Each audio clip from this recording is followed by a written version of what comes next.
দিনের বেশিরভাগ সময়টাই বাড়িতে কাটে। বেশিরভাগ কেন, পুরো দিনটাই বাড়িতে কাটে। যদি না একটু বাইরে বেরোই। তাই ও যখন অফিস থেকে ফিরে যায়, এক আধ দিন ওকে বলি চল একটু বেরিয়ে আসি। কোথায় যাবো এক আধ দিন পুরো ফিক্স থাকলে, মানে 90% দিনই ফিক্স থাকে, যে কোনো কাজ থাকে বা টুকরো টাকরা কিছু কেনাকাটা থাকে। কিন্তু এদিনকে আমার খুব চা খেতে ইচ্ছা করছিল, কিন্তু বাইরের দুধ চা বেশি ভালো না বাসলেও একটু আমার সেদিনকে ইচ্ছে হচ্ছিল, ওকে বললাম।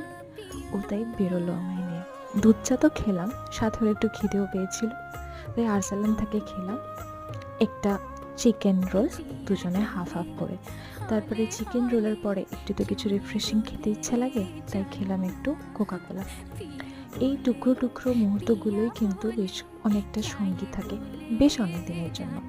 বিয়ের আগে অনেকটা সময় তো এরকমভাবেই আমরা কাটিয়েছি। এই সময়গুলোই আমার সব থেকে বেশি রিফ্রেশিং লাগে।